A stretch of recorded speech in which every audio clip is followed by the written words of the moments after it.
You know, yeah. Yeah, probably. He's probably about to get locked up or something. Yeah.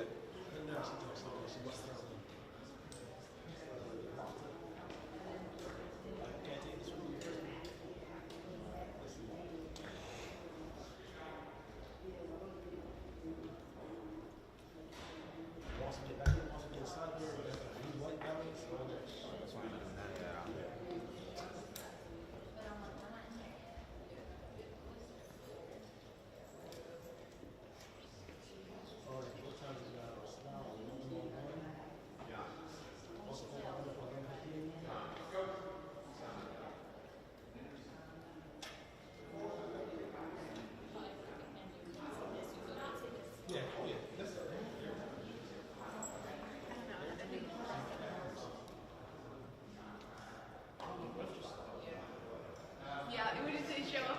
We all think it's the 11th, and next thing you know, it's 5 o'clock on the 4th. And okay, see you guys next year. Actually, I don't know.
I still have ideas about something.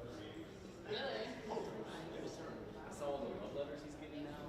Yeah, that's. Oh yeah, I saw that. That was all of these darn famous prisoners. Look what came up on my Facebook today. People you made a. You got I have 2 mutual friends. Yeah. I don't know if that's really. I was like, should I? I was like, nah. Once he sees out North Media, block. It's like they have this night, so. That's funny.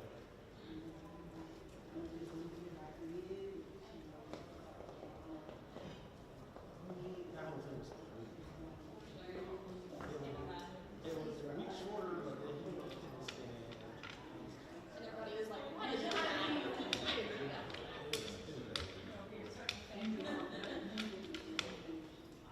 He was just moved today. He signed on the one.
Yeah. With the station. Okay. Is that located? Yeah. I'm from Limehouse. Drove here earlier. Which is not that bad of a drive. It's like, I've never actually not been in the house, and then I was like, shoot, I can but it works.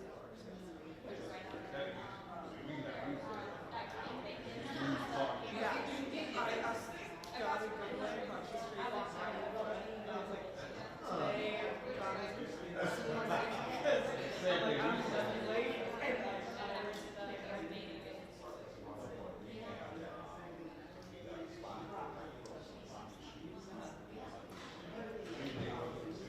Yeah. I'm not trying to walk 3 blocks. Yes. But you know. I knew that too. I just know it. My experience once he started, I had to now it's like, Yeah. I'm never.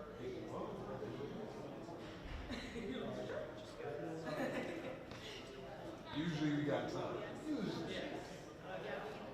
But they said anybody was live stream, so don't. I'm normally.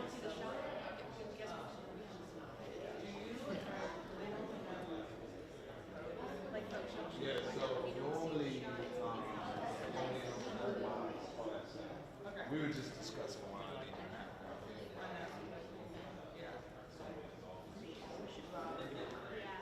but it Okay. So it's not gonna be. no.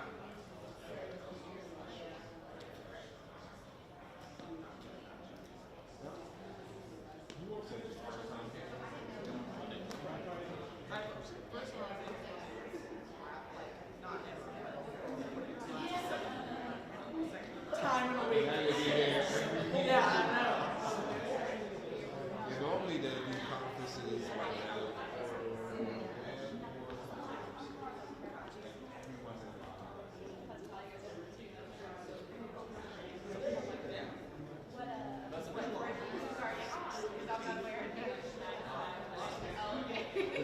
So you're breaking it. I want to make it work. Do you have a certain beat? No news breaking. That's what they call it last minute news of the day. And I think honestly, Really? As a party? and they're like, oh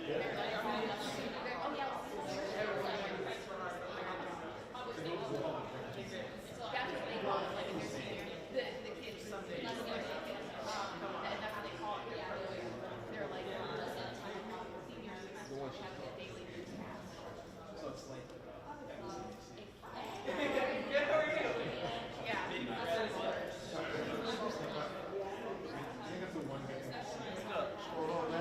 Dress so fancy for.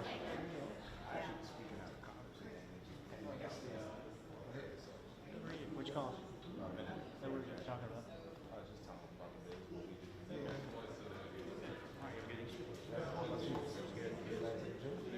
Yeah. How are you? What's that? You know, I started doing it at 3:30, like 18:30. You know, it's like a walking thing. So like, they're saying you can drop a bunch of weight. I haven't seen him here. They've been missing you at the gym. I never. I get there about 7 every night. Tell you to be dedicated. Yeah, I used to. I worked over here. I'd go every morning at 5:30 in the morning, and it was nice, but I just can't get out with the kids and everything else because you know, so like I try to go after work real quick. But they have that new, It's like, so crowded. they have that new thing, like all the new. I don't really leave that area now because it's everything I kind of need. Yeah. So it's At first I didn't like it, but then when I got to know it, I'm like, okay, I do like Yeah, this. they got a bunch of stuff. And it kind of gives people more options, so everybody's not. It's not as in that back area. I got trouble here. All right, good to see you. All right. That's part why they're waiting. They probably wait for him. They let Sherlin come on, follow us and get briefed.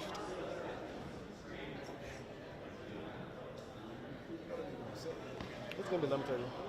That should be over by 11:45.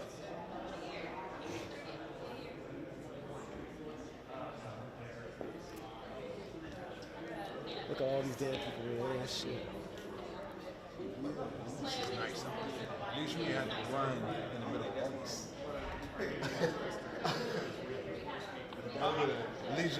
that is a teachable moment right there. Now I'm gonna start just doing that as soon as I get in the as soon as I, That's why I offering all that now. Because that way, if I get something, just going to that man. yeah.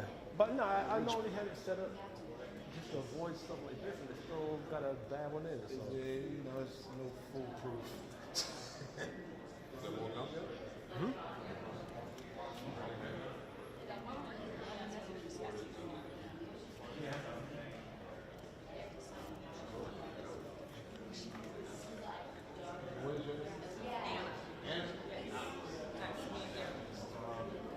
Hey, I'm Chris. I gotta clean the hell up this darn lens and shit, man. Jesus. Y'all got solution or you just got wipes? Wipes. I got some solution also back at the station. What kind of solution? Shit, I have to look at the package. I ain't wanna lie to you. I ain't wanna lie to you. 114.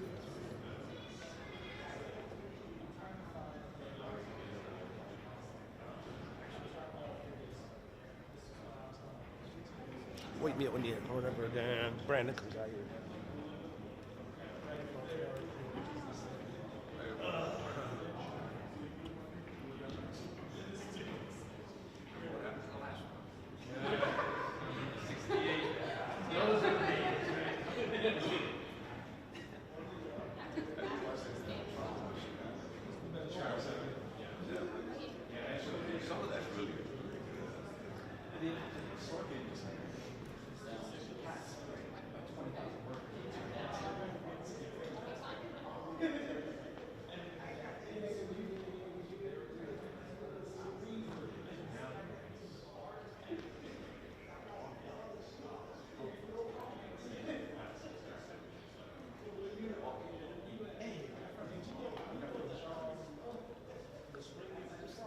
But what now?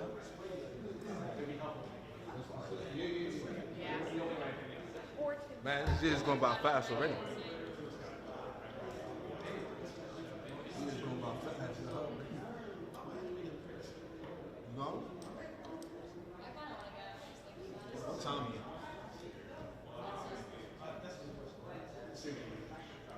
What time is the spring game? I knew that would be your answer. Six.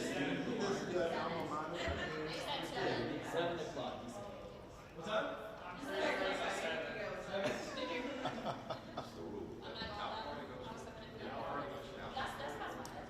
Yeah, you know what?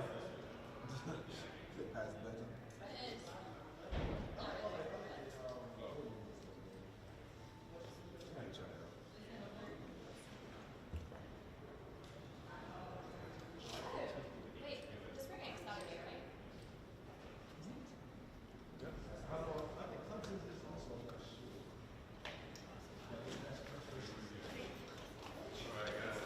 Yay, car, so glad to see you.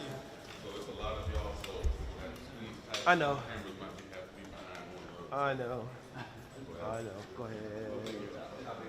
Go ahead. Go ahead. Go ahead. I can squeeze into small. Yeah, that's what I'm saying. You got areas. small ones, so you squeeze in. Hello, how are you? It's going. It's going. Hopefully you can see back at the station that I'm moving.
Let's not hit anyone in the head.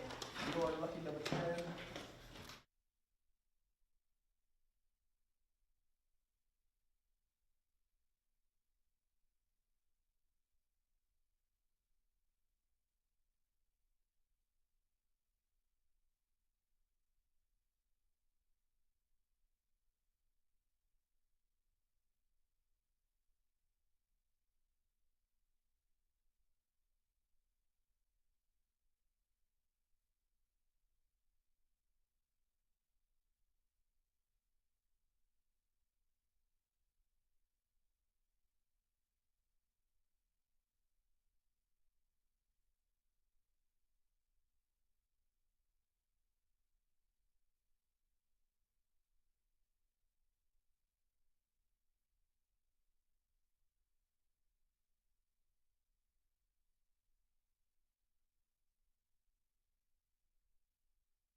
Good. Okay. Good.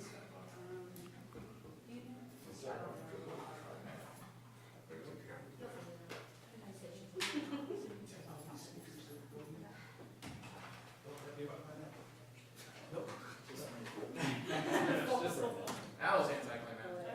Are we ready yet? Yes, sir.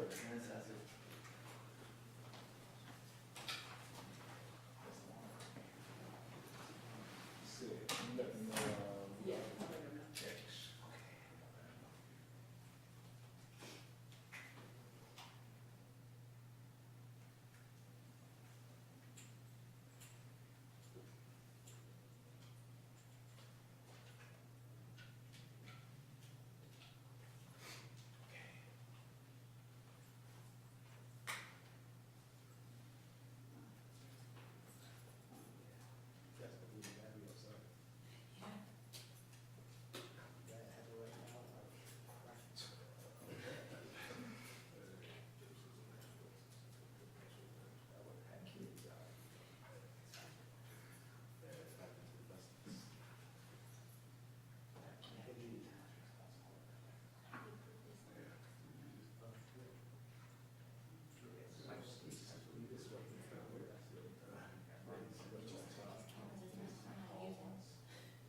Real quick for the room, does anybody have all the time?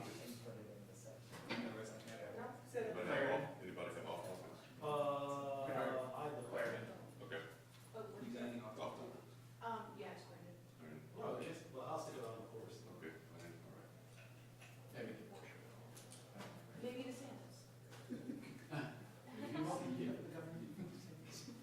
you gonna be there?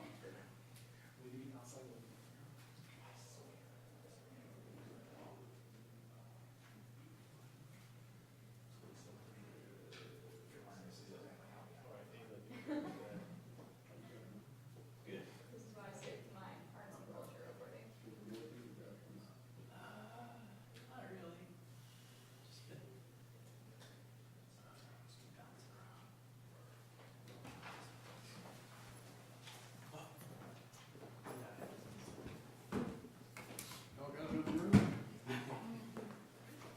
Joe, you can have a seat there by the bulldog. That's all right. Everybody welcome. Are we ready? Yes, sir. Well, y'all, thank you for coming. This is an important day, important message. We have important issues before us. What we'd ask is that the General Assembly is here, and in 1 month, approximately, they'll be going home.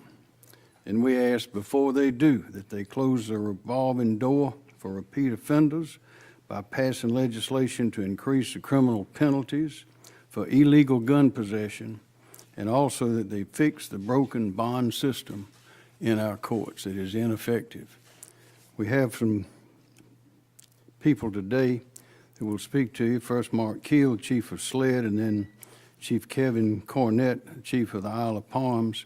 Solicitor Scarlett Wilson wanted to be with us today, but can't make it. But she's with us in message. Chief? Governor, thank you.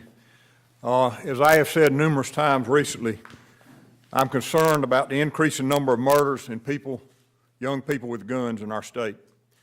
Gangs, drugs, and criminals' easy access to guns continue to play a significant role in the violence that we've seen in South Carolina. The shooting that occurred on Isle of Palms Friday afternoon and others like it should never be acceptable. Unfortunately, we've become all too familiar with the deadly impact of young people and repeat offenders with guns. Just yesterday, and I'd refer to this poster board over here, I received a request from Chief Andrew Gilreath of Folly Beach PD to provide assistance to an event that was located on social media that, as you can see, is supposed to take place on April 13th. At the top of that poster board there, you see BYOB, bring your own bottle, and BYOG, bring your own gun. I will tell those that are organizing this event that this behavior will not be tolerated. In 2021, there were 566 murders in South Carolina, the most ever recorded since we've been keeping records. Of those 566 murders, 322 were committed by people under the age of 25. 59 of those were committed by individuals under the age of 18. We have seen murders increase 52.2% over the last 10 years. Weapons law violations increased 4.2% in 2021 and 80.8% over the last 10 years. 2021 marks 8 straight years where we've seen an increase in weapons law violations. 91% of weapons law violations included firearms, and at least 76% of those were handguns. In 2021, there were 9,728 weapons law violations. Of those, 5,117 were committed by people under the age of 25, and 1,435 of those were committed by individuals under the age of 18.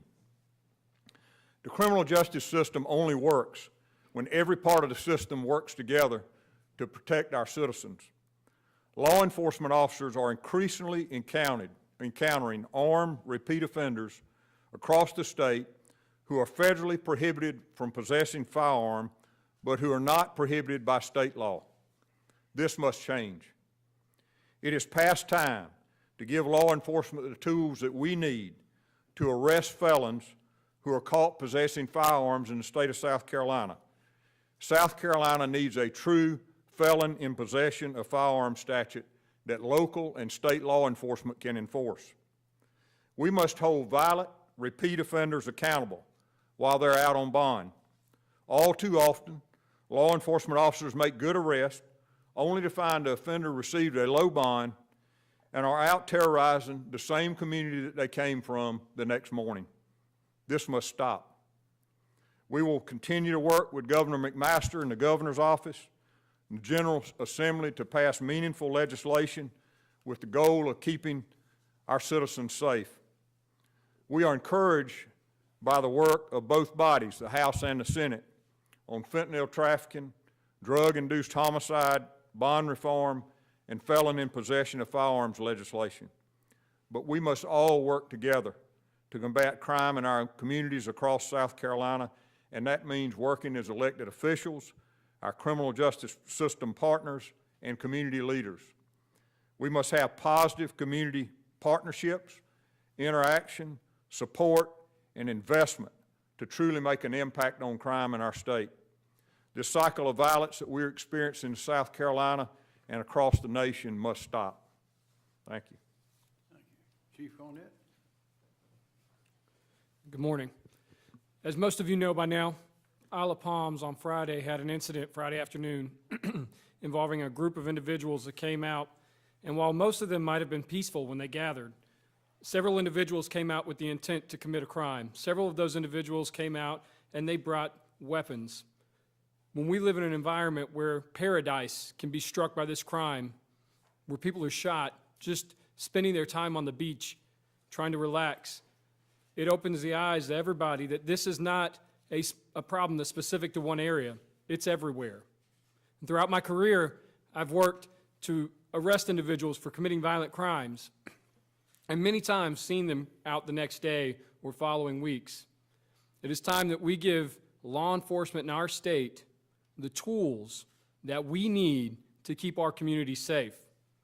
If we come together and we have bond reform, where individuals who commit violent crimes are not allowed to walk out of jail the following day, or those that commit a crime, a violent act, while they're out on bond, get put back in jail and stay in jail.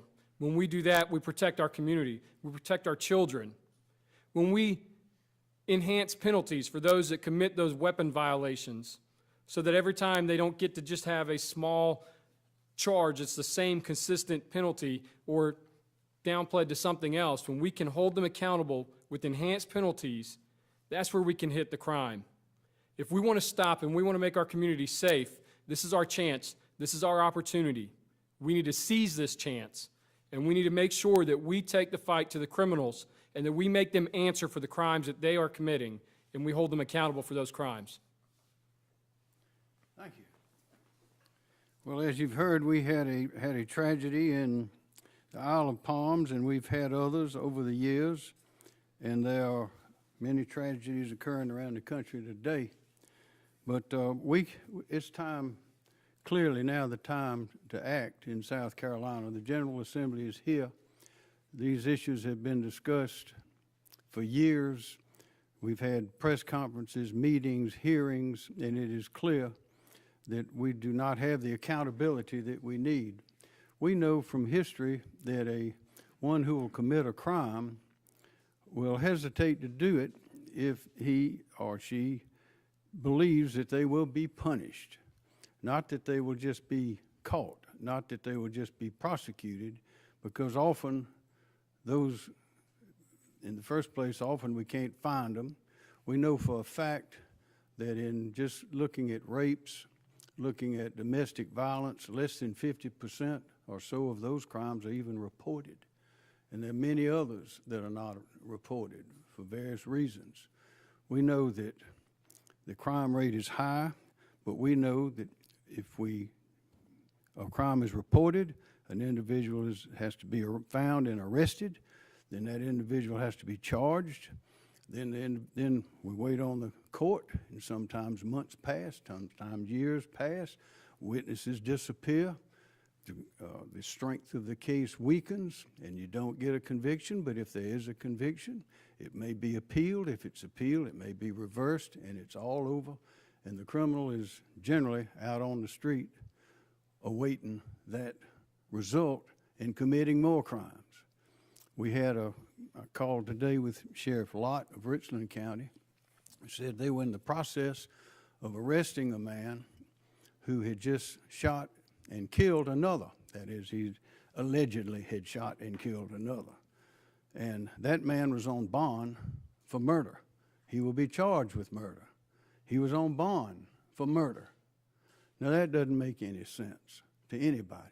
So here we are today. The legislature is fully aware of all of this, and it is time, before they leave at the end of this session, for them to slam that revolving door shut on repeat criminals and enhance and have enhanced and increasing penalties for crimes involving illegal guns. What are illegal guns? If you're underage, that's an illegal gun. We believe that an illegal gun was involved in the shooting that took place at Mount Pleasant. Also, we know that at least one of those who is believed to have been involved in the incident, or at least was present, was underage, 16 years old. That's an illegal gun. If you touch it and you're underage, that's an illegal gun. Also, there are different types of convictions that make that gun an illegal gun. Also, if it is a stolen gun, it is illegal. You can't have it. You can't possess it. How do we know it's stolen? When they get stolen, the owners often will call the police. They fill out a police report, and that goes into the system, the NCIC, which is, and others. So those are stolen guns. If the serial numbers are obliterated, that is a stolen gun. If you have one in your possession, take it to the police department and get rid of it right away, because it is a stolen gun, and there are penalties. Also, if you have been adjudged incompetent by a court in South Carolina and you have a gun, have a handgun, that is an illegal gun. So what do? We have to have graduated felony penalties for second and subsequent illegal gun possession, no bond, and no release or parole. That's what we have to have it. Today, if it is your fifth illegal gun, your fifth gun crime, there's no enhancement of the penalty. Why do we do that? Whether it's your first offense or your 10th offense, it's the same penalty. And by the way, if it's the second or third or fourth offense, what are you doing out committing another offense anyway? You ought to be in jail. So that's why we have to see that the magisterial system, that we have bond reform as well. We have bonding companies today that are letting people out with no bond, with low cash bond. Sometimes they get out with a $25 bond, which is absurd. We have to do what the law already allows, and that is we have to street those bonds. What does that mean?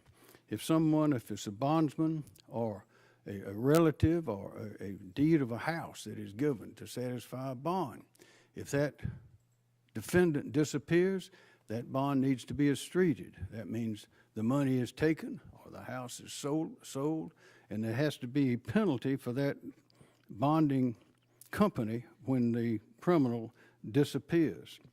There have been numerous attempts or new conversations about this, about the forfeiture of bonds, but that has not worked. So what we have to do, we don't need to create any more criminals.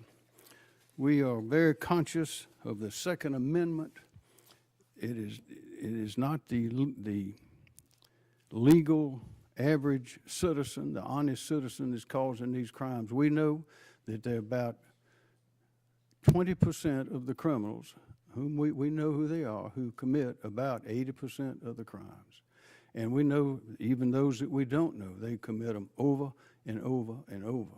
So before that General Assembly goes home in May, they need to pass bond reform, and they need to see that we slam that revolving door and that we have graduated penalties for committing these crimes with these illegal guns. There's no excuse for not doing that. And as I say, we're conscious of the Second Amendment. We don't need to create new criminals. We've got enough of them already. What we need to do is control and hold those accountable that we catch and we already know of.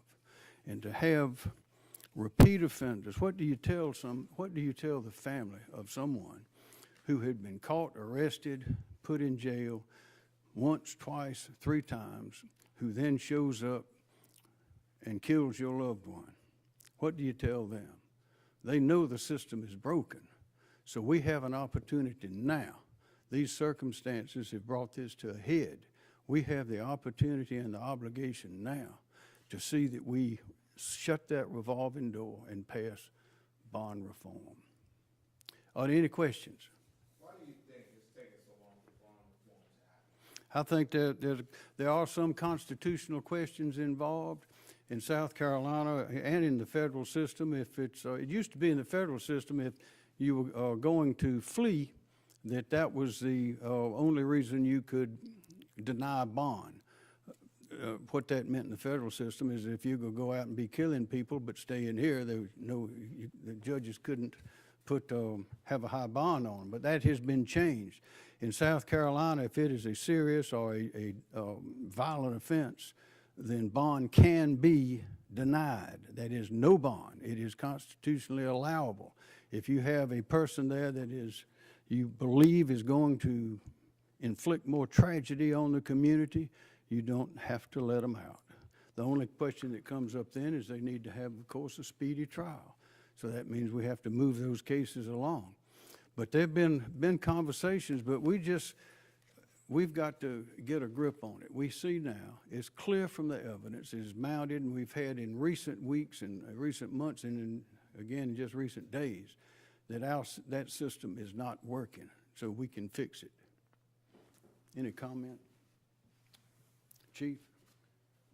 I would just say that as the governor said, these are 2 issues that we face all the time continually. Our folks at SLED that are out arresting fugitives every day. Last week, we arrested 15 fugitives. 7 of those fugitives had firearms on them. And we're seeing this over and over again.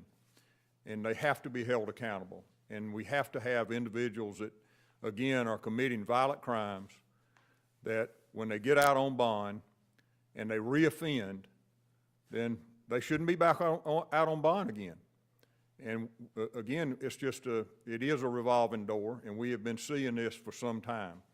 And we certainly need help. General Assembly, again, we're optimistic that this year we've seen some encouraging signs that hopefully these bills will pass, and we look forward to that.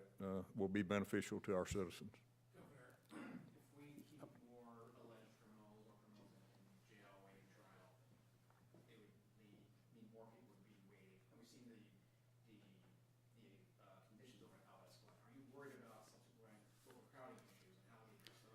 I'm less worried about overcrowding than I am about people getting killed.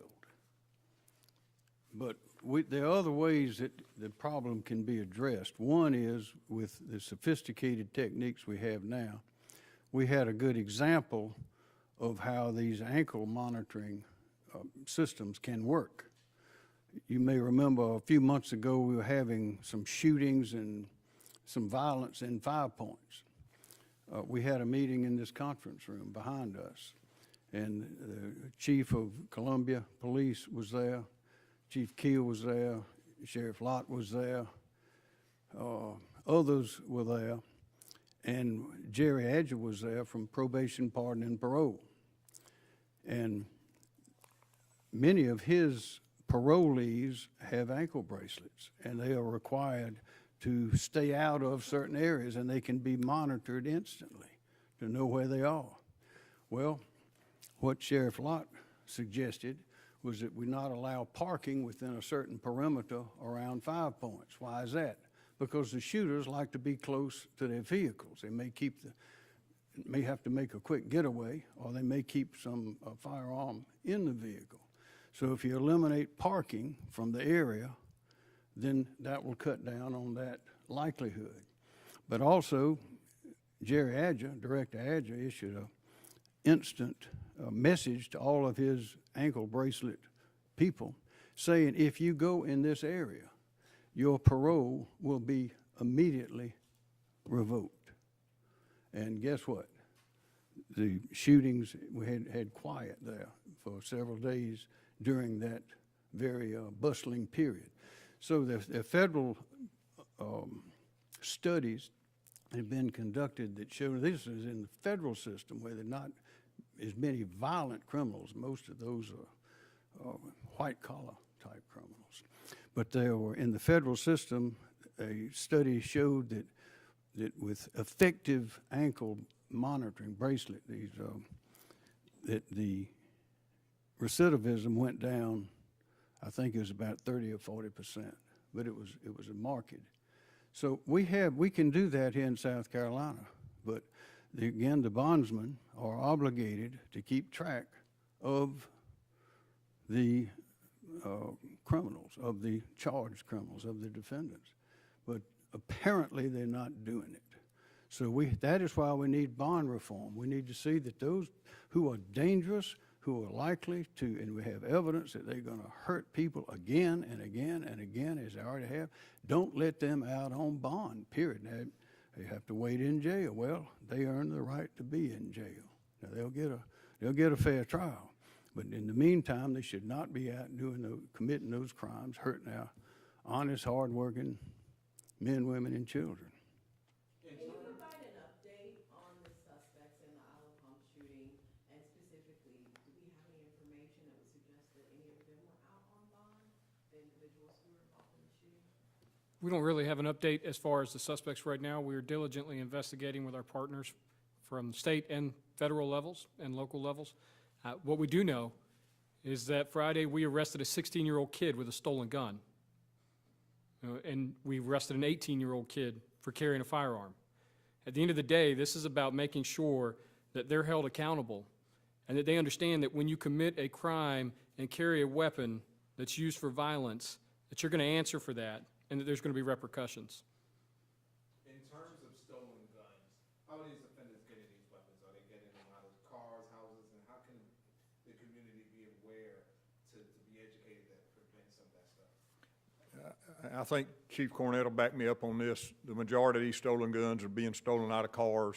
Obviously, there's home break-ins as well. But we have so many citizens that carelessly leave their guns in vehicles at night, sometimes locked, sometimes not unlocked.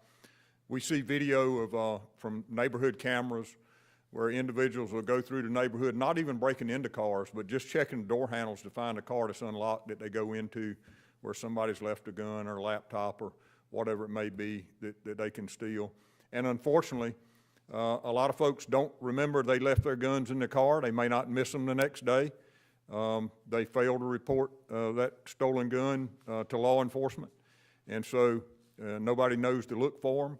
In this case, with the 16-year-old, I guess fortunately somebody had reported that gun stolen. So when that gun was recovered by Isle of Palms police, they were able to run it through the National Crime Information Center and determine that it was a stolen weapon. But, you know, we encourage the safe carrying of firearms and also the storage of firearms. And leaving them in your car is not a safe place to leave them. And we see that over and over again. I would tell you the big majority of stolen handguns are coming out of vehicles that are broken into. Chief Cornett, is the Isle of Palms concerned about losing tourism dollars if stricter gun regulations are not passed? I don't know that I would say that tourism dollars are what we're focused on here. What we're focused on is the safety of our community, the safety of all the communities in South Carolina, just making this a safer state by giving those penalties for violent offenders. And I'd like to remind, this is not creating new crimes. This is just enhancing and allowing for the graduation up of repeat offenders. The honest citizens, law-abiding citizens, have a constitutional right to keep and bear firearms, and we are not going to intrude on that. It's not our purpose to make more criminals, to make laws that make more people criminals. We want to control those that we have. We know who most of them are. And in the instances of repeat offenders who are out on bond committing more crimes, we know exactly who they are. We know their social security number, their blood type, where they live, and everything else. Why are we letting them out to do it again? We need to stop. If we do see pushback from legislation, I guess what are the next steps in terms of the summer is coming, more kids will be out of school, what are these next steps? The next steps, well, it's what I mentioned a moment ago. We've got a month left in this session. Now, I mean, we've seen what can happen. It just happened most recently here at the Isle of Palms. We can't let those things keep happening. So if the criminal conduct, if the people understand, if those who would break the law, those would hurt others, those would do these dangerous things, if they know that there will be repercussions to them, then that will dissuade many of them from doing it. Now, there's some going to do it anyway, and there's nothing we can do about them. But right now in our system, it takes so long to convict someone. It takes so long, and the chances that the conviction will be upheld are multitudinous. What we have to do is these people that we have in our hands already, that have already been arrested, have already spent some time in jail, and are out on bond, we know who they are. Let's stop them from committing more and more crimes, and let's make the penalties graduate up so that they are effective. If it's the second, third time they've committed a crime with a gun or illegal guns, then the penalty needs to be enhanced.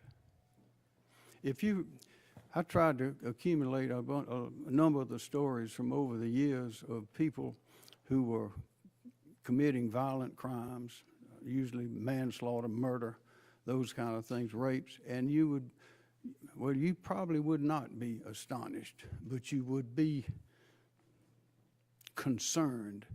We all see it, and the day passes, and we turn to something else. But when you set them out all in a pile of the articles and the events, and these law officers can tell you that see it over and over again, it screams out for action. And this action that we are recommending that our General Assembly take is a major, mighty step in the right direction.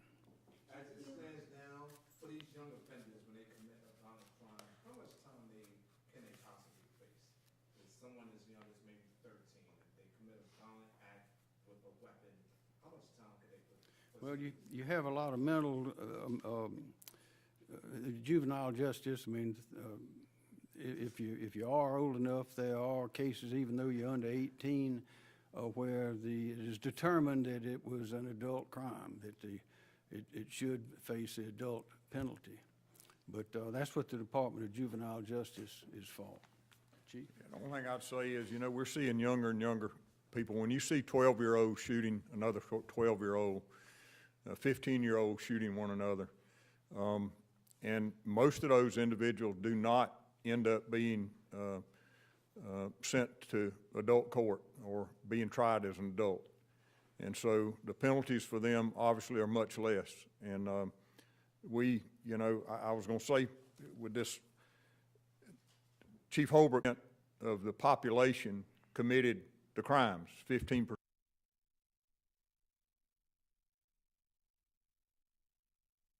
Or were held accountable for 63% of the violent crime convictions.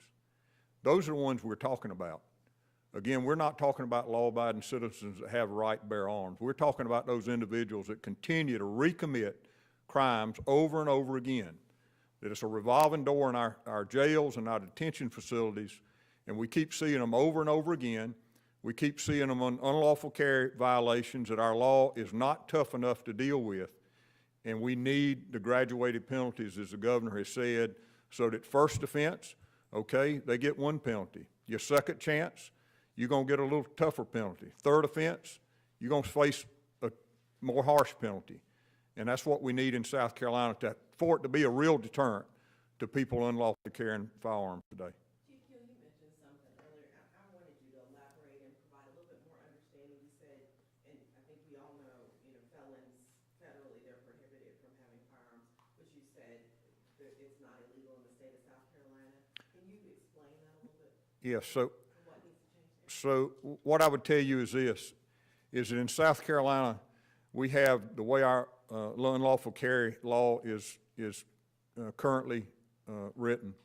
Basically, if you're a felon, if you're an individual caught with a gun, and that felony is in 16160 in our statute, which is a violent crime statute, then you are unlawfully carrying. But we have many felonies in our state that are not listed in 16160.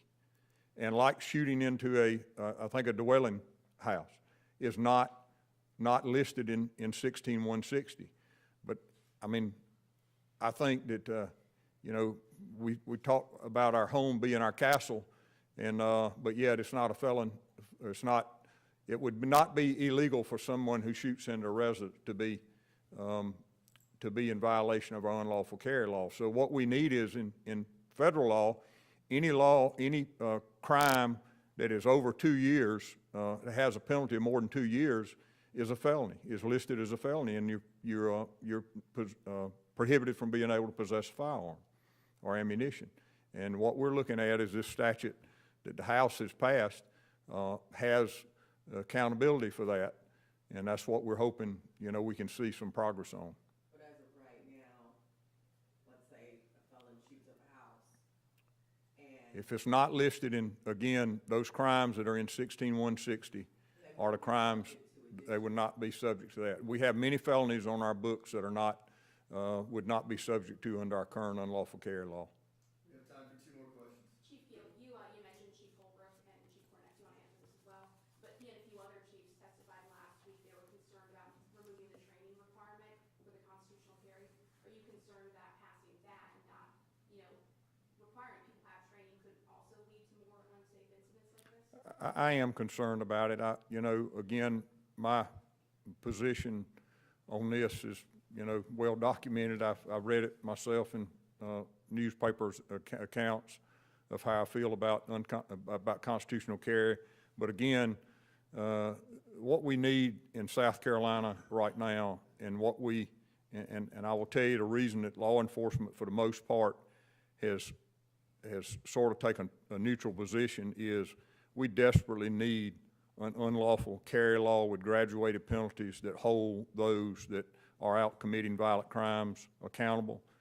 And we hope, again, and pray that this year will be the year that we will get that. It is something that will make it safer for our citizens and make it safer for our state.